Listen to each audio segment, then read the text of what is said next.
序章、善意という名の地獄への道。もしも、あなたが今すぐに、一国の王になれるとしたらどうしますか？あるいは巨大企業の CEO に抜擢されたとしたら、きっとあなたはこう考えるはずです。私は前の支配者とは違う。私利私欲に走らず汚職を許さず、民衆のために正しい政治を行うのだと、腐敗しきったこの組織を、私の正義感と潔白さで浄化してみせると、残念ですが断言しましょう。あなたは必ず失敗します。それも悲劇的なまでにさらに予言しましょう。権力の座についたその瞬間から、あなたは、かつてあなたが軽蔑していた、あの無能で強欲な独裁者と全く同じ行動を取り始めるのです。なぜならリーダーシップとは、あなたの性格が決めるものではなく、冷徹な力学によって決定されるからです。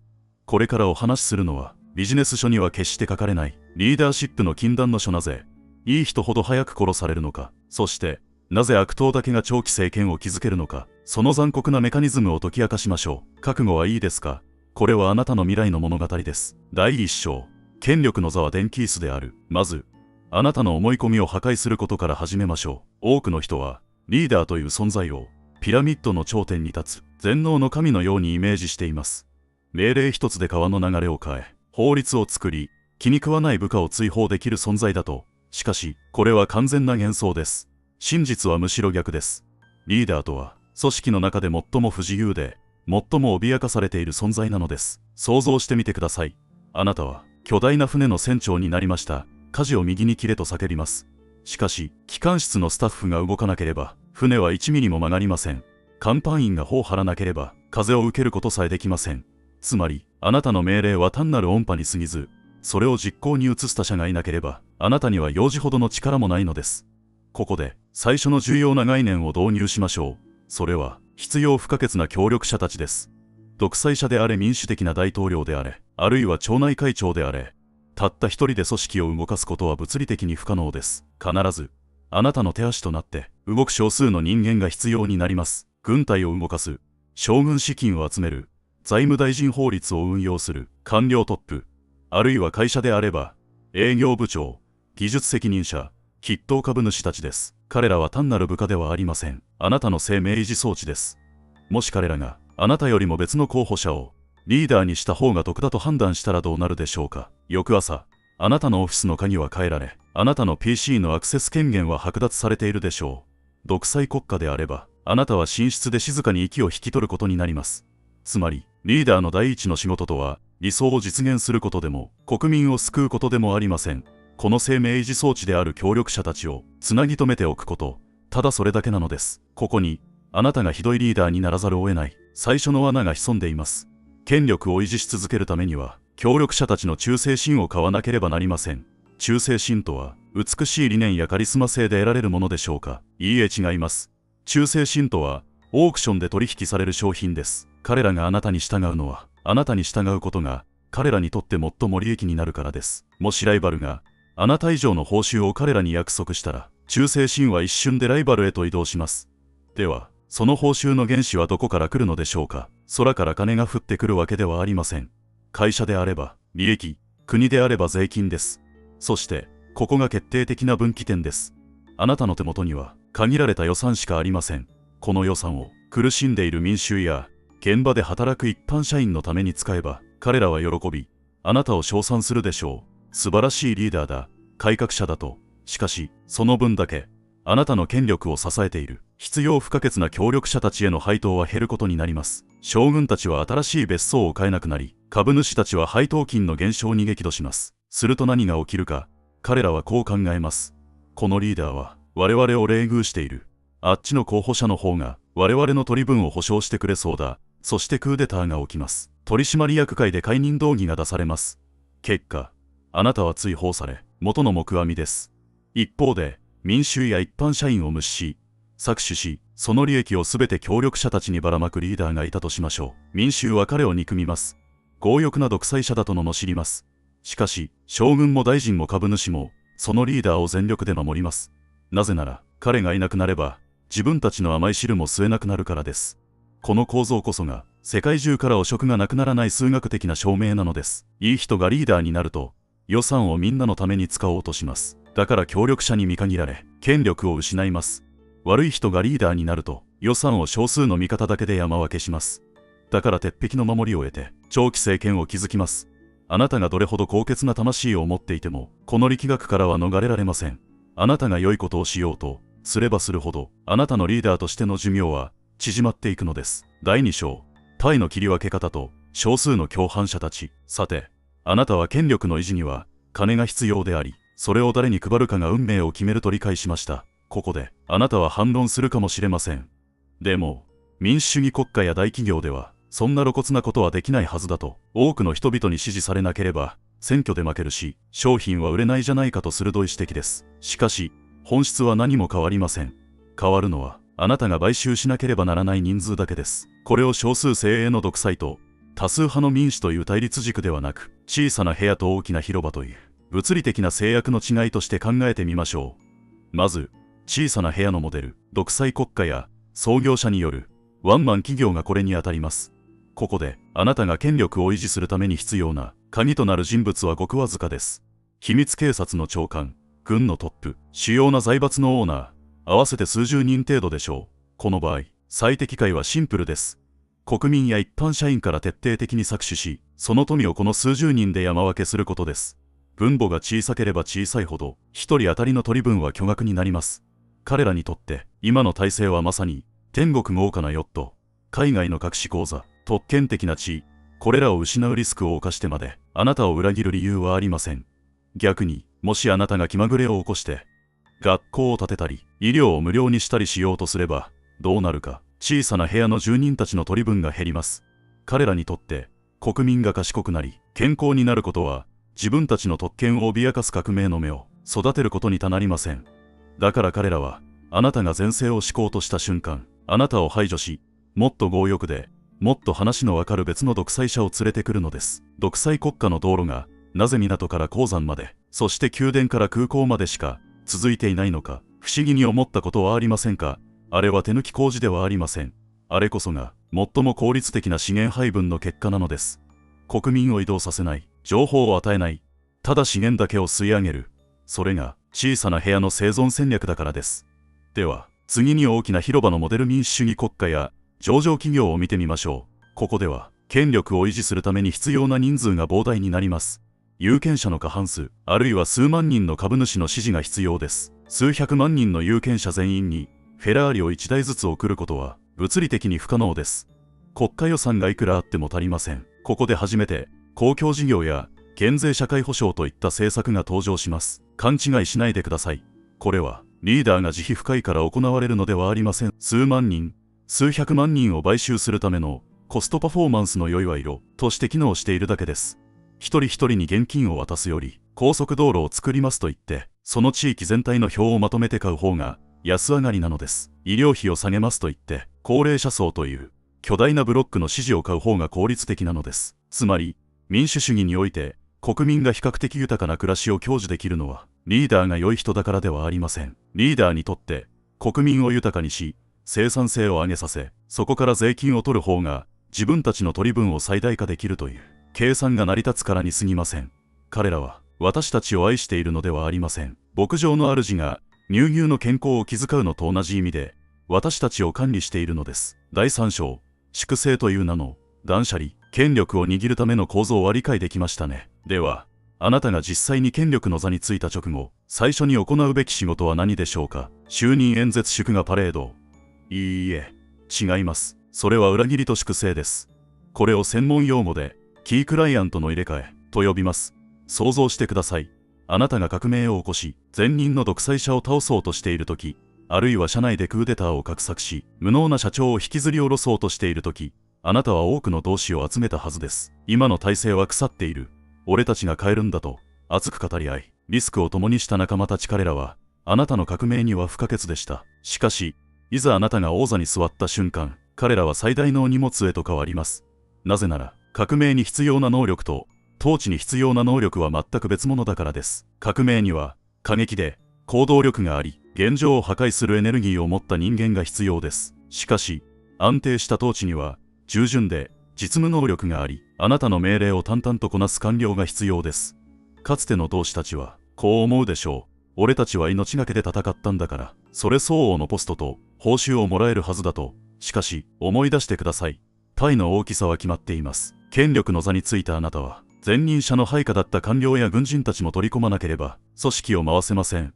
前任者の組織構造をそのまま使いつつ自分の取り分を確保するにはどうすればいいか。答えは一つ、食べる口を減らすことです。革命の功労者たちに報いるよりも彼らを切り捨て、あるいは架空の罪をでっち上げて排除する方が数学的に正しい選択となります。彼らはあまりにもあなたの秘密を知りすぎています。そして革命は可能だという成功体験を持っています。つまり彼らは次の革命を起こす可能性が最も高い危険分子なのです。歴史を振り返れば革命成功後に英雄たちが次々と処刑されたり謎の死を遂げたりする事例に枚挙にいとまがありません。あれは悲劇的な事故ではありません。新リーダーが教科書通りに最適化を行った結果なのです。あなたがもしリーダーを助けてトップに押し上げた参謀の立場なら覚えておいてください。祝杯を挙げたその夜があなたが逃亡すべき最良のタイミングかもしれません。あなたのボスは王座の座り心地を確認した瞬間、あなたの名前を恩人リストから削除リストへと書き換えているのですから。第4章、現代の寄付と社会貢献の正体。ここまで独裁と民主、そして粛清という血生臭い話をしてきました。あなたはこう思うかもしれません。そんな野蛮な話は遠い国の出来事だ。今の時代、企業のトップは SDGs や社会貢献を掲げ、高潔な人格者が多いじゃないかと、ビル・ゲイツやマーク・ザッカーバーグのような現代の成功者たちが巨額の寄付を行い、世界を良くしようとしている姿は確かに感動的です。しかし、ここでも支配のルールは冷徹に機能しています。彼らが悪人だと言っているのではありません。彼らほど賢い人間であれば、ルールを熟知し、それを最大限に利用しているというだけです。現代の民主主義社会や資本主義市場において、あからさまな買収や横領はリスクが高すぎます。すぐにスキャンダルになり、株価は暴落し、あなたは失脚するでしょう。そこで発明されたのが、合法的な資金還流システム、すなわち、寄付や財団という名の迂回路です。例えば、ある巨大企業の CEO が、特定の政治家に有利な法案を通してほしいとします。かつてのように、現金を詰めた菓子折りを渡すのは、三流のやり方です。一流のリーダーはこうします。その政治家が懇意にしている、あるいは、その政治家の親族が運営している環境保護団体や、文化振興財団に、会社の利益から堂々と寄付をするのです。これは社会貢献活動として称賛され、税金も免除され、企業のイメージアップにもつながります。しかし、金は確実に政治家の影響下にある場所に移動しました。政治家はその資金を使って、自分の支持基盤を固めたり、関連企業に仕事を発注したりできます。これは賄賂でしょうか。法的には完全に白です。しかし、機能としては、独裁者が将軍に金塊を渡すのと何ら変わりません。また、リーダー自身の資産管理においても同様です。自分の財産をすべて財団に移すことで、相続税を回避しながら、その財団の支配権を通じて、実質的な富と権力を永続させることができます。全財産を寄付するという言葉の響きは美しいですが、それは誰にも使わせない金庫に移すという意味と、イコールである場合が往々にしてあるのです。現代のひどいリーダーは、もはやこわ表で、葉巻を加えたりはしません。彼らは T シャツとジーンズを着て、気候変動を憂い、多様性を語ります。しかし、その笑顔の裏で回している計算式は、中世の君主と全く同時以下にして、鍵となる協力者に報い、自分の地位を盤石にするか、その手段が、より洗練され、より見えにくく、より善意のパッケージで包まれている分、現代の支配構造の方が、ある意味ではたちが悪いとも言えるのです。第5章。なぜ変革者は組織を破壊するのか。最後に、組織における改革のパラドックスについて、お話ししましょう。業績が悪化した企業や、停滞した組織に、外部からプロ経営者や改革派リーダーが、招かれることがあります。彼らは声高に叫びます。膿を出し切る、抜本的な構造改革を、過去のしがらみを断つと、株主や世間は拍手喝采です。しかし、現場で起きる現実は悲惨です。なぜなら、しがらみとは、すなわち既存の権力構造そのものだからです。前任者が作り上げた、絶妙なバランスの上に成り立つ、鍵と宝の分配システム、これを非合理的だと言って一刀両断にすれば、どうなるでしょうか。確かに、無駄な経費は減るかもしれません。癒着していた取引先を切れば、コストは下がるかもしれません。しかし、それは同時に、その組織を支えていた、裏の柱をへし折ることを意味します。今まで、その無駄の恩恵を受けていた、古参幹部、労働組合の重鎮、地元の有力者たち、彼らは一斉に牙を剥きます。サボタージュ、情報の隠蔽、ネガティブキャンペーン、新しいリーダーは、四面楚歌の中で孤立し、誰も言うことを聞かなくなります。そして結果的に、組織は改革前よりもボロボロになり、業績はさらに悪化します。ここで皮肉な真実が浮かび上がります。本当に組織を動かせるのは、清廉潔白な改革者ではなく、既存の汚れを理解し、それをある程度許容しながら、少しずつ手綱を握れる、清濁合わせ飲むタイプのリーダーだけなのです。悪を完全に排除しようとすることは、組織という生命体の免疫システムを暴走させ、本体を死に至らしめる行為に他なりません。あなたがもし、私は正しいことをしているのになぜ誰もついてこないんだと嘆いているなら、鏡を見てください。そこに映っているのは高潔な英雄ではありません。組織の力学を無視し、自分の理想という名の狂気を振り回している独善的な破壊者の姿かもしれません。最終章、それでも王座を目指すべきか。ここまで聞いてあなたは絶望したかもしれません。リーダーシップとは理想を実現する輝かしい舞台ではなく、裏切りと買収と妥協にまみれた泥沼のサバイバルゲームだと知ってしまったからです。ならば私はリーダーになどなりたくない。平穏な一般市民として善良に生きたい。そう思うのも無理はありません。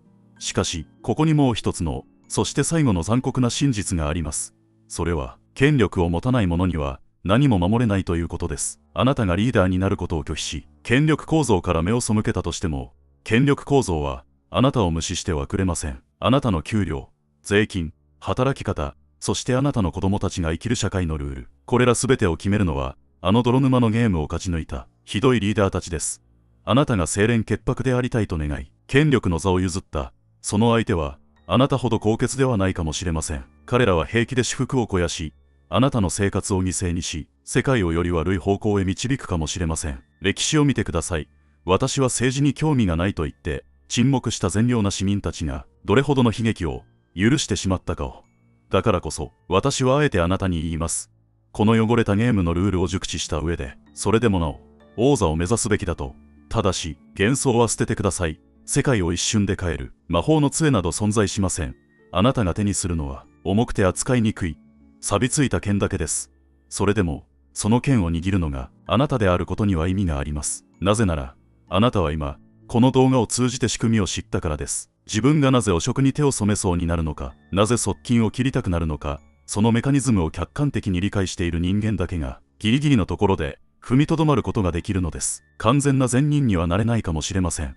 しかし、無自覚な悪魔になることだけは避けられるかもしれません。ひどいリーダーになる宿命を背負いながら、それでも少しだけマシなリーダーであろうと、あがくこと、おそらくそれが人類が到達できる現実的な正義の限界なのです。エンディング。大ゼロのルール。権力とは道具です。ハンマーと同じです。それで家を建てることもできれば、人の頭を砕くこともできます。ハンマー自体に善悪はありません。ただ、重力に従って動くだけです。リーダーシップも同じです。そこにあるのは、愛や勇気ではなく、重力のような冷徹な力学だけです。この力学を無視する者は、重力を無視して、空を飛ぼうとする人間のように、必ず墜落します。しかし、力学を理解し、空気抵抗を利用すれば、飛行機のように空を飛ぶこともできるのです。今日から、あなたの見る世界は変わるでしょう。ニュースで見る政治家の失言、上司の不可解な人事、企業の不祥事、それらすべてが、彼らがバカだから、起きているのではなく、彼らがルールに従って、最適化した結果、起きているのだと、理解できるはずです。そして、もしあなたが、本当に何かを変えたいと願うなら、組織を変え、社会を変え、未来を変えたいと願うなら、この大ゼロのルールを心に刻んでください。権力なき正義は無力である。善人であることを言い訳にして、敗者になるのはやめましょう。賢く、したたかに、そして時には冷徹に、権力の階段を上り続けてください。あなたがその頂点に立った時、景色がどう見えるか、それは、登った者にしかわからない秘密です。ようこそ、支配者たちの孤独な世界へ。このチャンネルでは、学校では教えてくれない世界の裏ルールを解き明かしていきます。もし、あなたが支配される側ではなく、支配する側の思考を学びたいなら、今すぐチャンネル登録をして、次の講義に備えてください。それでは、また次の動画でお会いしましょう。良い支配を。ご視聴ありがとうございました。